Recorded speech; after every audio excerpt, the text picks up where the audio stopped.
মাত্র মুনাফার জন্য ব্যবসা হবে, এটা একটা একটা ভুল থিওরিতে এসে গেছে। এই যে কারণে আমরা সমস্ত গন্ডগোল, পৃথিবীতে যে গন্ডগোল লাগিয়েছি তার মূল কারণটা হলে মুনাফা।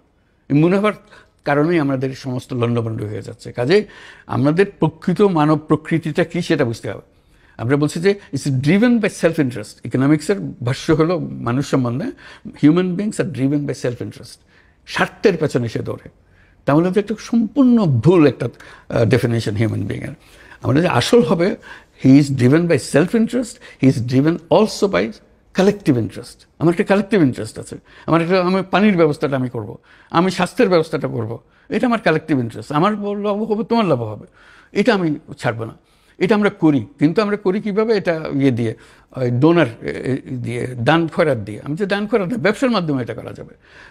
তফাৎটা হবে, একটা ব্যবসাতে আমি মুনাফা করবেন, আরেকটা ব্যবসাতে আমি 1 পয়সা মুনাফা করবেন, সেটা মাত্র।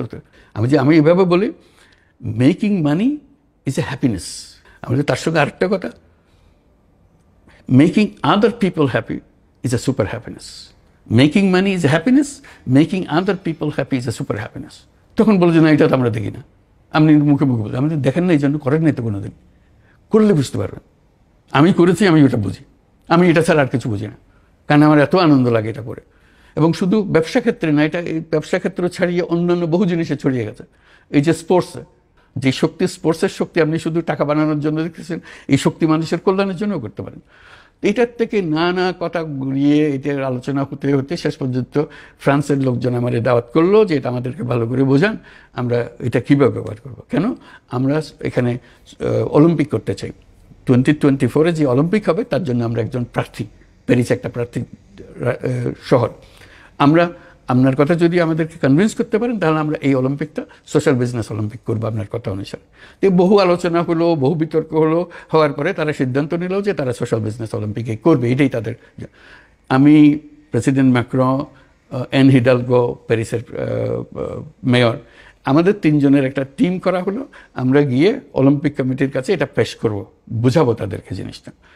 আমরা তাদের পেশ করলাম। আরেকটা ক্যান্ডিডেট ছিল লস অ্যাঞ্জেলেস, তারা আসলো, তারা তাদেরটা পেশ করলো। অলিম্পিক কমিটি প্যারিসকে সিলেক্ট করলো। সেই থেকে তারা প্রস্তুতি নিচ্ছে। আমি তাদের প্রস্তুতি কমিটির একজন মেম্বার, কারণ একটা সোশ্যাল বিজনেস অলিম্পিক করতে হবে। কোথায় সোশ্যাল বিজনেস করতেছি গ্রামের মধ্যে, স্বাস্থ্য সেবা, এবার হঠাৎ করে অলিম্পিকের মধ্যে চলে গেলাম। অদ্ভুত লাগলো, মানুষ এত আগ্রহ করতেছে। এটা কেউ মুচকি হাসতেছে না, পেছনে গিয়ে মুচকি হাসে যে কি পাগল একটা নিয়ে আসছে। সবাই পাগল হয়ে গেছে এটা করার জন্য। এখন এই জুলাই মাসে এটা হবে অলিম্পিক, সোশ্যাল বিজনেস অলিম্পিক্স। তারা এটা প্রচারণা করছে এখন যে এটা আমাদের সোশ্যাল বিজনেস অলিম্পিক হবে। এটা দেখে এখন মিলান আমার এই ডাকাডাকি করছে, মিলান এবং মিলান কর্টিনো উইন্টার অলিম্পিক 2026। আমি স্পোর্টসের মানুষ না, আমি কোনোদিন স্পোর্টসের সঙ্গে জড়িত ছিলাম না। এখন আমি স্পোর্টস মহলে ঘোরাফেরা করি, তারা আমার নিয়ে নাচানাচি করে। আমি তাদেরকে বলে আপনাকে আসতে হবে, এই কয়দিন পরে আমাকে যেতে হবে এই মিলানে তাদের ডিজাইনটা করার জন্য, প্রাথমিক ডিজাইনটা। এবং বলছে যে আপনি প্যারিসে যাটুকু করতে তার দ্বিগুণ করতে হবে আমাদের এখানে সোশ্যাল বিজনেস, যাতে করে এটা স্পষ্টভাবে তুলে ধরতে পারে।